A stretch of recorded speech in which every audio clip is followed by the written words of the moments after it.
બંધારણના ઘડવૈયા મહામાનવ ડોક્ટર ભીમરાવ બાબા સાહેબ આંબેડકરની 135મી જન્મજયંતિ આવી રહી છે.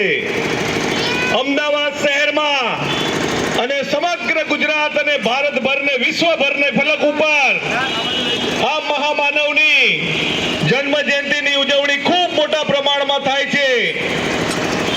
આ આંબેડકરી વિચારે આખા વિશ્વને અત્યારે એક અલગ મુકામ આપ્યું છે. બુદ્ધ અને બાબા સાહેબના સંદેશે આ વિશ્વને આટલી બધી હાડમારીઓમાંથી અત્યારે બહાર નીકળવાનો માર્ગ આપ્યો છે.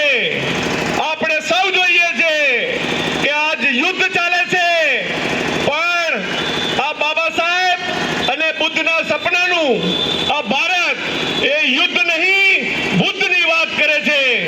આવો સંદેશ આ બહુજન મહાપુરુષોનો છે આ સમાજમાં.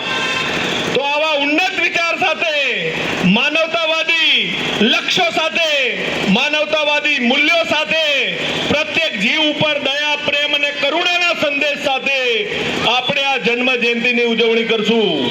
તો આ વિશ્વની અંદર શાંતિ કેવી રીતે થાય, સૌહાર્દ કેવી રીતે થાય, સમતાનું વાતાવરણ કેવી રીતે સમાજમાં પ્રસ્થાપિત થાય, ઊંચ નીચના વાળા કેવી રીતે ખતમ થાય અને સમગ્ર વિશ્વના લોકોનું કલ્યાણ થાય, એવા મૂળ મૂલ્યો જે આપણા મહાપુરુષોએ આપણે આપ્યા છે, તેના નામથી આ 14મી એપ્રિલની ઉજવણી કરીએ.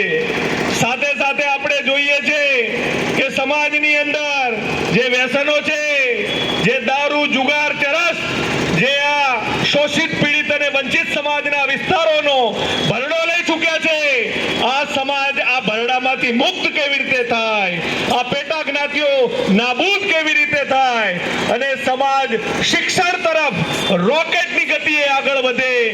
દરેક ચાલી છાપરા, મોહલ્લા, ગલીઓમાં કલેક્ટર, કમિશનર, ડોક્ટર, જજ અને વકીલ કેવી રીતે બને, આવા મહાન સંકલ્પ સાથે આ 14મી એપ્રિલની ઉજવણી કરીએ. જય ભીમ. જય